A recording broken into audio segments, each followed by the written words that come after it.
You have a new movie out Friday. It's very timely. It's called Vindicating Trump, and a book that's out by the same name, I believe in October. So I want to weave that into this conversation. And what I'm talking about is Kamala's America, the nightmare scenarios or scenarios.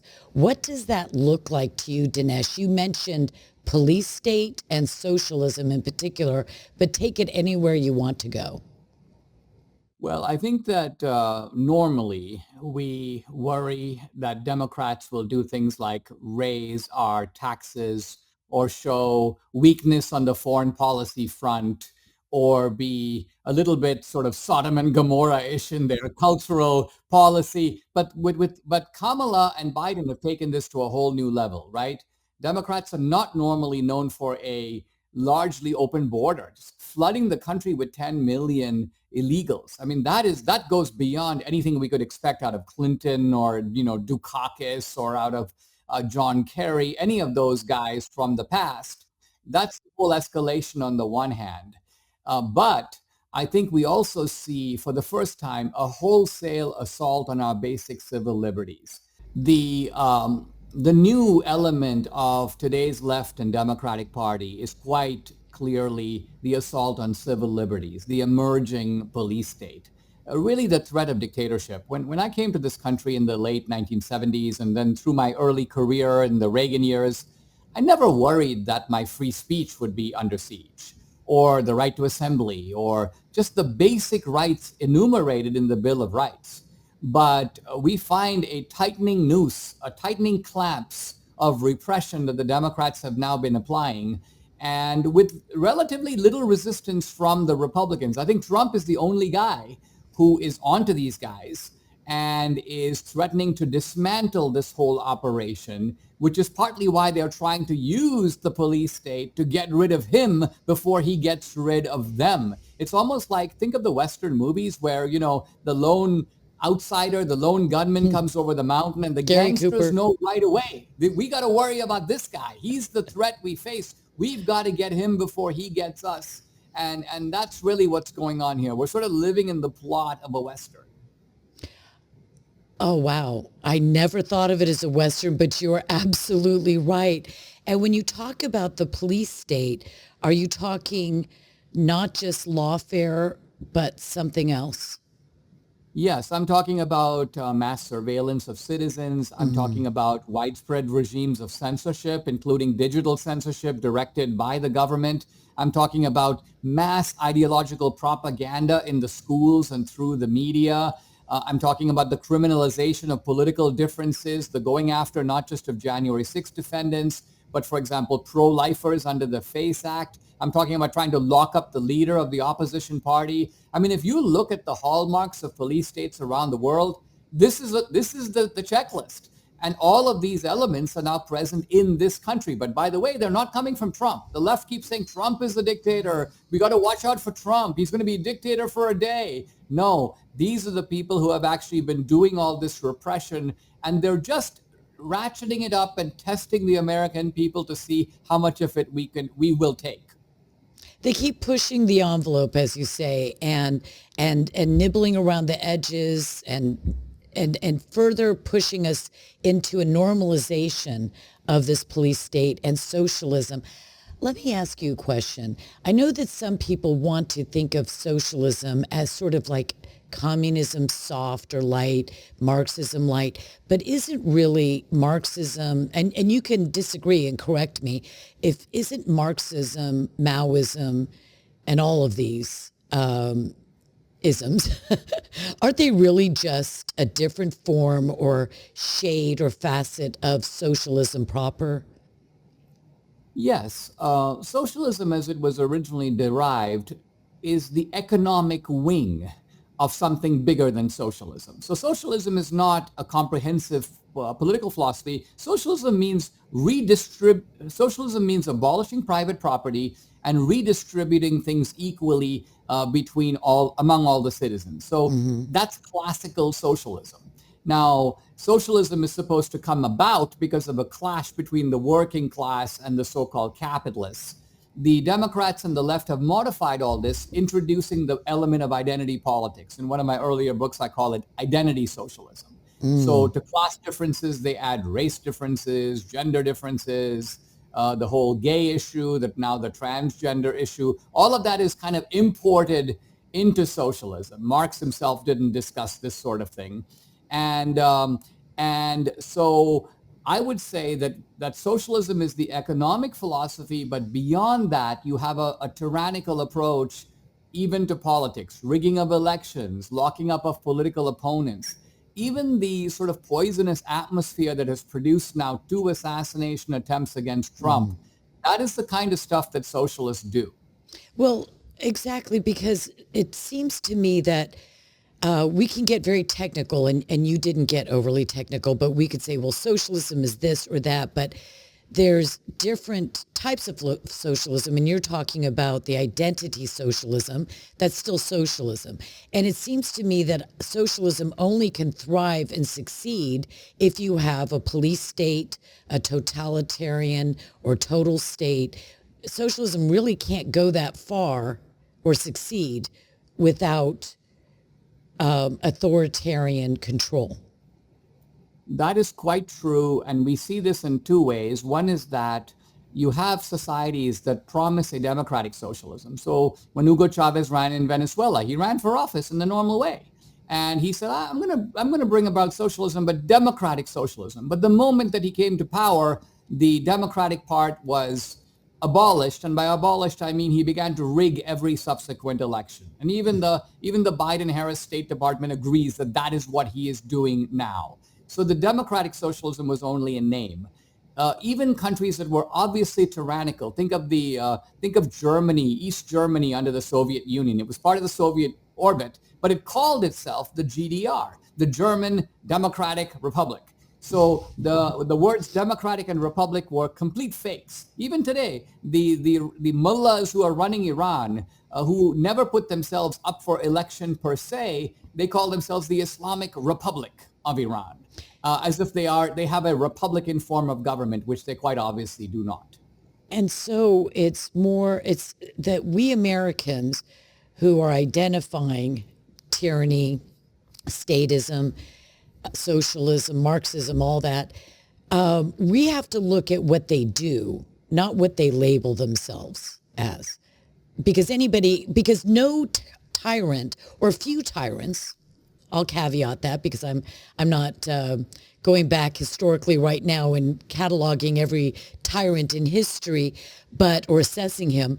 But few tyrants probably come to the people and say, I'm going to bring you tyranny, dictatorship, and ruin. They're not going to do that, right? So they're going to always mask their intentions, and especially they would be most successful if they mask it with words that are comfortable to us and acceptable to us. Yes, if you look at the tyrants like, for example, the Chinese tyrannical system, they will say, in effect, yes, we are an authoritarian system, but we are an authoritarian system for the benefit of the people. What's interesting about the left and the Democrats in this country is that they subvert the rule of law, but claim to be its greatest champion. They undermine democracy, but pretend to be the saviors and defenders of democracy. I mean, just look for a moment at what happened with Biden and what's happening now with Harris. They didn't really have a normal primary in 2020. They just moved Biden to the front, and apparently moved him to the front on the condition, hey, listen, buddy, if you get across the finish line with our help, you are our pawn. You can sit in the canoe. You can even be the face of the canoe, but we are going to be steering the canoe. And guess what? If we ever decide to move you out, we can do that and swap you for someone else. And I think Kamala Harris has come in on the same basis. Hey, Kamala, no primary for you. We've ordained you, but you are now our pawn. We will be telling you what to do for the next 4 years if you win. And frankly, if we decide to swap you out, you've got to go out with a smile. So clearly what we have now on the Democratic side is a junta, unnamed, we don't even know who they are, is running the country and has been for the past 4 years and intends to continue running it for the next 4 years. So think of how creepy that is. Even in police states, in China, we know that Xi's in charge. In Russia, we knew who the Soviet dictator was. We know But who we don't runs know. Venezuela. We know who runs Cuba. We do not currently know who's running the United States. And this is the kind of thing that would be unthinkable a decade ago, 5 years ago. It's coming upon the American people. We're still 45%, depending on if polls are even true, because I don't necessarily believe most polls. Sometimes I think they're used to push opinions and to either demoralize or activate people. So I don't know if I'm right about that. But with polls, you see still a significant number of Americans that buy into this. And they say they don't seem to understand that with a coup or a junta, as you just called it, Biden, their choice was moved out and a new choice was put in, and there was just sort of a magic wand that was waved, and they then suddenly accept that this was done constitutionally. It was, everything's okay. There's nothing to see here. Everything's okay. This is constitutional, democratic. It's according to our rules. And they're buying into it. And I'm concerned that, especially after another 4 years of Kamala's America, and Tim Walz, God forbid, we would be to the point where it's instituted, it's hardened, it's unable to be turned back because the people have, well, because of all the things that we've been talking about, and the people are so ignorant, or they've been lulled, numbed into the somnolence of political thinking. Well, the weird thing is even the Republicans have not been vociferously protesting against this, even though it's quite obvious that this kind of sidestepping of democracy has been going on the Democratic side. I mean, ironically, in a party that calls itself Democratic. Another point to make is that the same Republicans have been rather silent, if you ask me, about now at least 2 and maybe 3 Trump assassination attempts. I mean, there's an exception here, an exception there, and here's Josh Hawley talking about some whistleblowers in the FBI. But by and large, think of it. If somebody had tried to put one shot at Biden or Kamala Harris, there would be, the left would go insane. There would be congressmen screaming on the House floor, senators screaming on the Senate floor. But we don't have that. They would not stop talking about it until the election day and maybe beyond. Whereas for Republicans, it's almost like we act as if we are like punch drunk, as if we've taken such a beating that we kind of walk around in a daze. And that seems to be the peculiar mood of Republicans, at least when it comes to Trump. Even during the Trump criminal indictments, look, they're trying to lock up the leader of the Republican Party with 91 criminal indictments. What could be more insane? If they had tried to put one criminal charge on Trump, hey, listen, you got the classified documents, you refuse to give them back, we have no other way of getting them back other than filing a charge, we could look at it. But quite obviously, this is a shotgun approach. We're going to get him somewhere. If we can't get him over here, we'll get him over there. And yet Republicans are like, well, okay, well, I guess we'll just let the legal trials go ahead, even though they're quite obviously show trials. They're obviously a sham. So this film, Vindicating Trump, is a way of making a full-throated defense of Trump. The website, by the way, vindicatingtrump.com. Where you can, get movie tickets. That's also where you can pre-order the book. I go to all of your movies day one. Everyone, my husband and myself, and we drag my 89-year-old mother with us too. Well, she loves really them. Important. Every time, if they're in DC or Virginia, we are there. So are you going to be debuting? It is in a lot of theaters everywhere. I mean, it's going to be in I know it's in about 15 or 20 theaters in Dallas alone. It's going to be in all major cities. Certainly. Great. It's 850 theaters, so all over the place. We'll be there. If you can see it opening weekend, that's really important because it puts it helps the numbers. It puts it over the top. Absolutely. I will. I'm always there. And so is Joseph. So continue with your comment about what Vindicating Trump is doing to counter this, what you're implying, and I would full-heartedly support you that the majority of Republicans seem weak. They seem, as you said, punch drunk. Sometimes I'm wondering, is this leadership? Are they demoralized and they don't think that there's real, or are they part of the unit? Is it the unity? The Uniparties. uniparty. Yeah, thank you. It's a little of both. I mean, some of them they don't have the best spots at the watering hole of the swamp, but they are sometimes allowed to drink at the swamp. And so they're like, at least I get to drink at the watering hole. And here comes this guy Trump who wants to drain the swamp. Man, we don't really need that. So this is how with some Republicans, they're compromised sort of in that way. Others are just terrified by the institutional power of the Democrats. I mean, they realize the Democrats now have a terrifying array of institutions, not just the media, not just academia, but they now have the FBI. They seem to have parts of the military. They have the CIA. So even institutions that were historically and traditionally considered conservative. So I think Republicans are, in that sense, beaten down. And this is why Trump becomes all the more imperative, right? Because he's not beaten down. This is a guy who can face 91 indictments and push forward. Any other Republican with two indictments would be out of the... I know.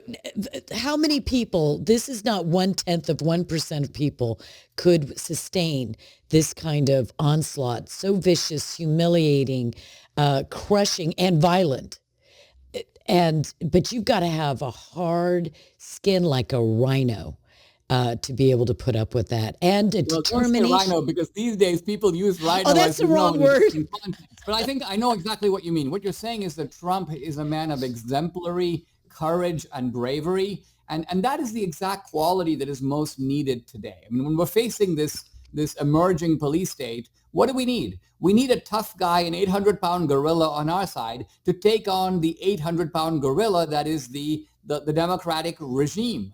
And so what I find really ridiculous is when you have these weaklings on the Republican side say things like, oh, I don't like the way that Trump fights. He needs to fight more like us. And I'm thinking, more like you? If he fought more like you, he'd be in the pathetic, whimpering position that you are now. So we should be grateful that we've actually got a guy who knows how to fight, likes to fight, is willing to get into the arena. So let's get behind him. So that's, in a nutshell, the argument of vindicating Trump. And that's why I love to talk to people who are in the trenches, unapologetically, full-throated, as you say, and really sounding the alarm and fighting the fight, and unabashedly so, unashamedly so, because what have we got to be ashamed of? We have a man, David. Oh, but they hate it when you bring up biblical examples, but Christians just tend to do that because that's one of the purposes of Scripture. So I'm not saying Donald Trump is King David. That is not the point. But David was an imperfect man.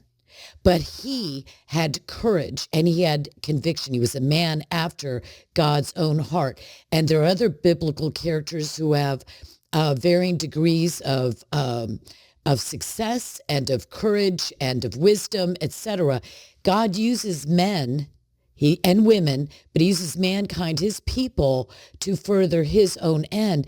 And what I see in Donald Trump is a heart that is tender as can be, that his love for his country is so genuine that it's like how do you even express it? It's so, that picture of him hugging the American flag, that has got to embody that.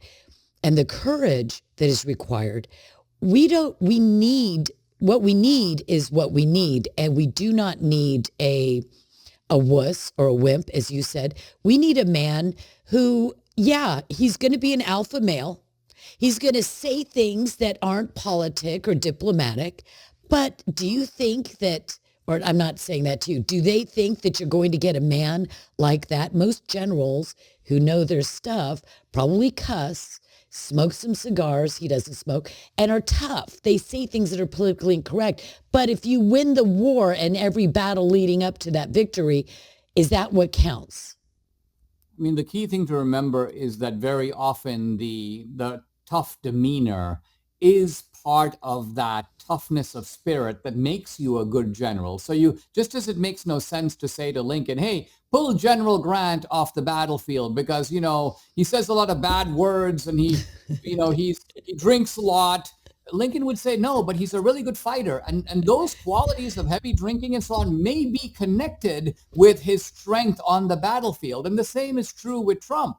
People say, oh, well, he does these kind of mean social media posts. And I'm like, yeah, but first of all, he's hitting back against some extremely unscrupulous and vicious people. And the ordinary Republican doesn't know how to fight back against the media, doesn't know how to deal with that kind of abuse. Trump sort of gives it back to them in due measure. And that's part of what makes him such an effective fighter. I just saw a clip of Paul Ryan. He's like, I can't vote for a man with this kind of character. And I'm thinking, Trump's character is vastly superior to yours. I mean, you are a gutless coward. You can never be counted on in a fight. I mean, if I was in a trench with Paul Ryan, I would jump right out and run for my life, because you could never count on this guy to have your back. Most likely, you expect him to shoot you in the back.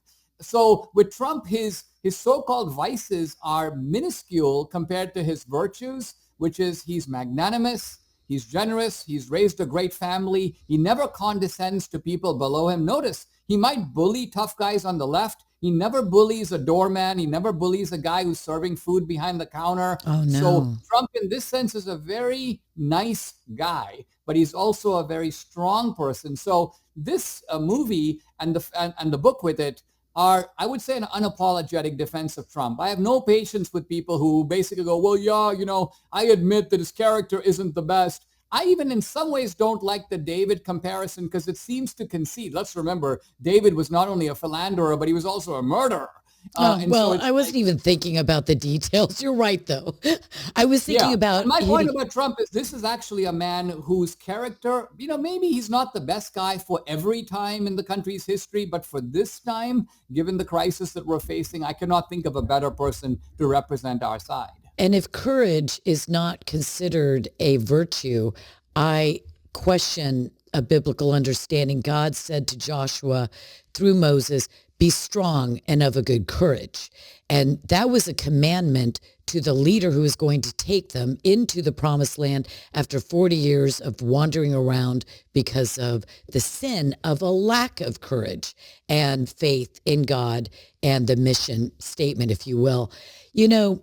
I think that I'm not alone, most certainly, to think that this election is really the greatest opportunity for two different sides. One is the Republican side, not as strong as it needs to be, but with Donald Trump and J.D. Vance, of turning back socialism and tyranny, and then an opportunity on the other hand, for Democrats to solidify and harden the tyrannical deep state.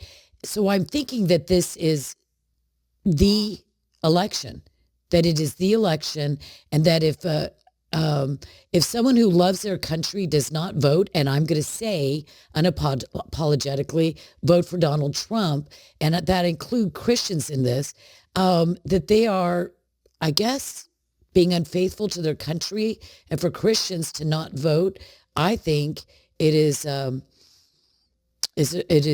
a great, I'm trying to soften it because I want to say just flat out it's a sin. Erica Metaxas and I talked about that. But let's just say it's a sin, or it's a dereliction of their duty as, the sovereign people of America as Christians. You know what I think is going on with some of these guys? And, I speak as someone who is not only someone who defends Christianity. I've written 3 books on Christian apologetics. Here's what I noticed with some Christians who are reluctant about Trump. These are people who are trying to make a virtue out of cowardice. In other words, they don't want to fight themselves. They're like the kind of guys who want to run away from the battlefield, right? But they don't like to look in the mirror and say, there stands a coward. And so what do? They basically turn cowardice into a virtue. They say things like, I can't fight like Trump because I am too wonderful and virtuous a person to do that. And so my idea of fighting is basically to issue some strongly worded critiques of the bully, even though he shows up every day and smashes me in the face. I don't want to take any action against him because on principle, I'm against that kind of a thing. This is not intended, by the way, to be a serious argument. It is ultimately just a way for sickly and weak people to try to find a cover or rationalization for their own conscience, for their own cowardice. Those strongly worded statements make me sick to my stomach. I've got to tell you, I think that there's all kinds of Christians who don't believe they're even supposed to vote, those that don't even register, or those who register and don't vote. And then there's those Christians that actually think that voting for a Democrat is acceptable when they are pro-abortion up through the 9th month, and every other police state socialism type ideology and policy and plan that they advocate, the Democrat Party. I don't see how a Christian can do any of those things other than register, vote, take your friends, and vote Republican. I think you got to vote your values, Yeah. and the problem is that we, as a country, we get what we vote for. In democratic cities, I'll sometimes see, the parent who says, "Oh my gosh, our family has been a victim of crime," and I say to myself, "Well, you know what? You live in San Francisco. You vote for the Democrats. When the Democrats campaign on bail reform, they campaign on letting criminals out in the street, they campaign on defund the police, and you're okay with all of that. And even after you're a victim of crime, you're still on the same bandwagon. You haven't said, 'Oh my gosh, I'm completely wrong.' You continue to vote for those policies. So now how do you expect me to really feel sorry for you when you are getting exactly what you voted for?" And the same applies to Christians. You don't, you say that you want to be salt and light. You say that you want to have a society that upholds moral values. If you don't vote for those things, you're not going to get them. Right. And the word I was thinking of when you were talking about those who use their Christian excuse for not getting into the trenches and like duking it out is winsome. I noticed a spike in that word being used, like everybody was supposed to be winsome. And I'm thinking, you know what, in the battlefield, or to defend freedom, to defend innocent women and girls from rapists who are being imported across the border, to defend communities that have gangs and cartels being imported into and established in their community, changing them forever. All of these things the litany is so long, the list is so massive. To be winsome while you watch someone be destroyed, or a community being destroyed, is the height of really arrogance and cowardice.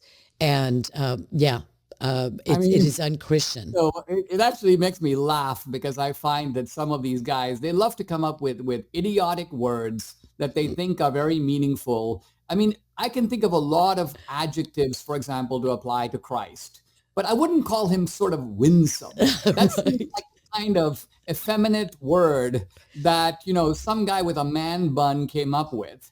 And it's supposed to con fellow Christians into feeling morally superior. Yes. Jesus did turn the other cheek. Don't get me wrong, but he didn't turn the other cheek all the time.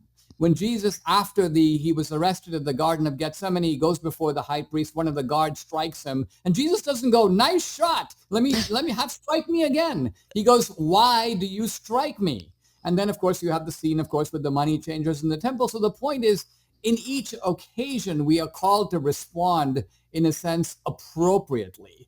And so I think there is, unfortunately, a very twisted movement in evangelical Christianity among some people that are actually trying to deflect away from their moral responsibilities and take solace in doing so. And their way of taking solace is to label themselves, even though they're absolutely not, winsome, even though they've not really won anybody over yet.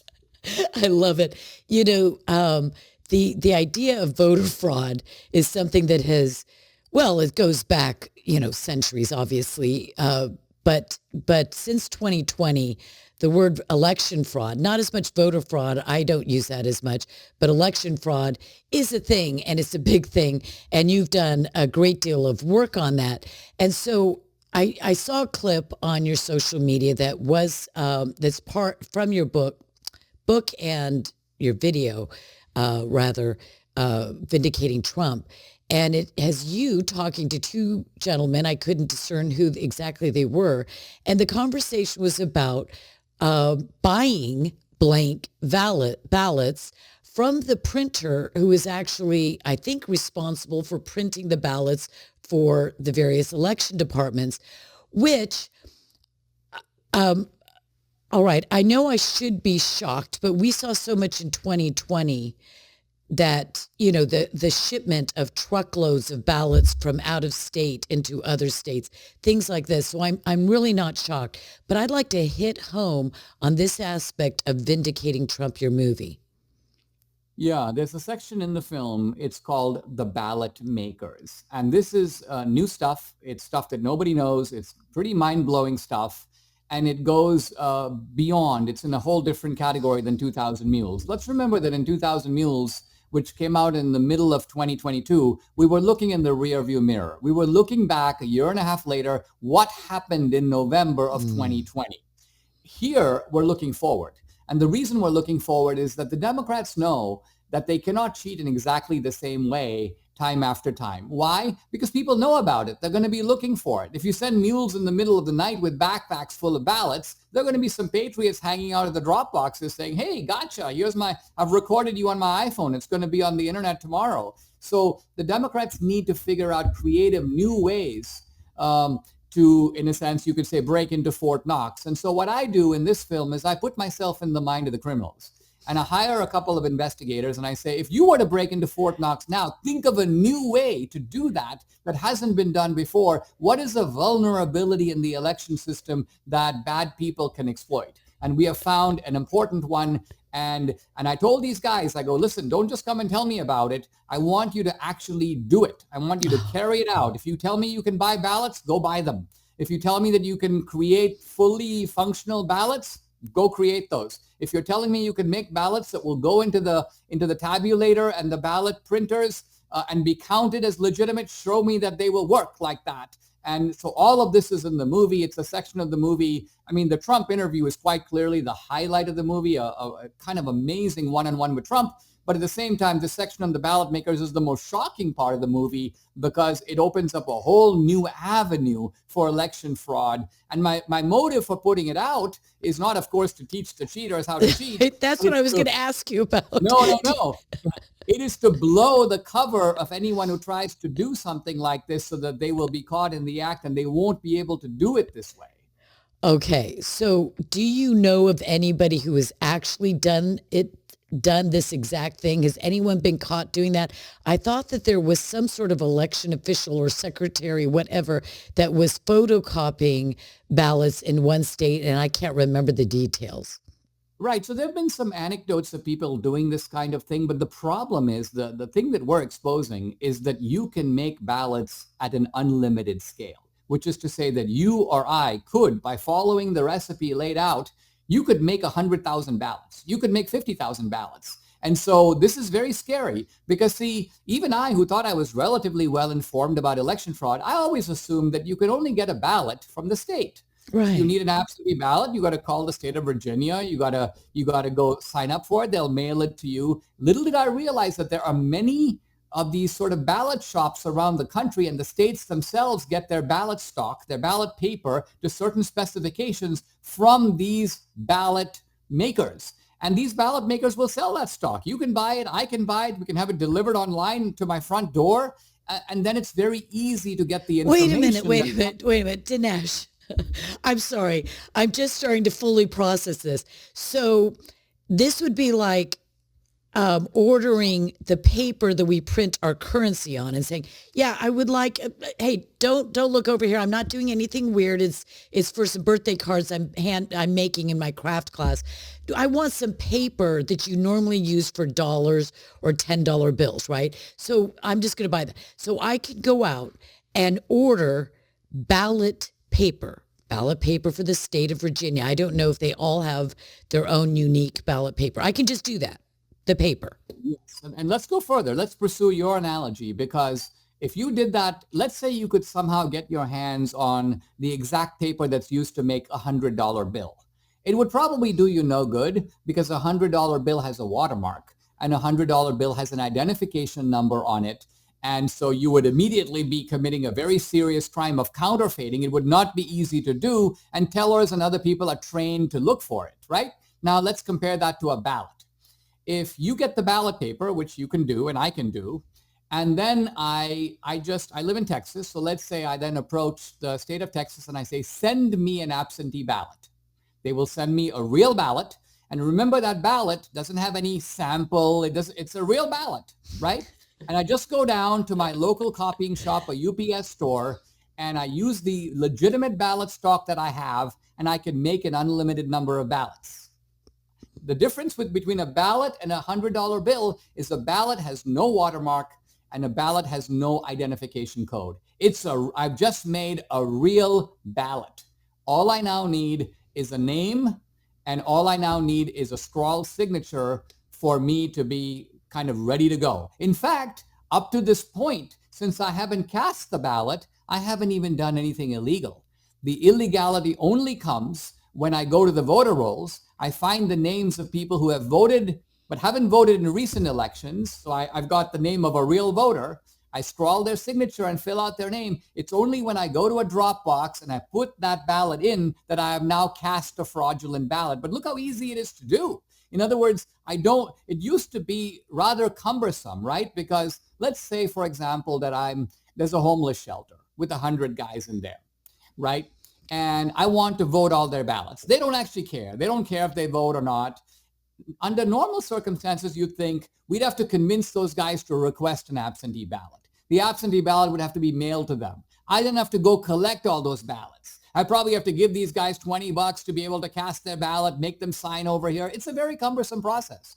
But imagine if I can make my own ballots, and then I have names off the voter rolls. By the way, if you want to get the voter rolls for your state, it costs like $75, and you'll get hundreds of thousands of names. So what I'm getting at, all of this, by the way, is mind-blowingly exposed in the movie. I can't wait to see it, Dinesh. Step way, and people are going to be like, wow. In fact, I told Laura Trump, the co-chair of the RNC, about this when I interviewed her for the film, and she was like, wow. She's like, I can't even believe this. And so then I knew that this is something that is utterly and totally new.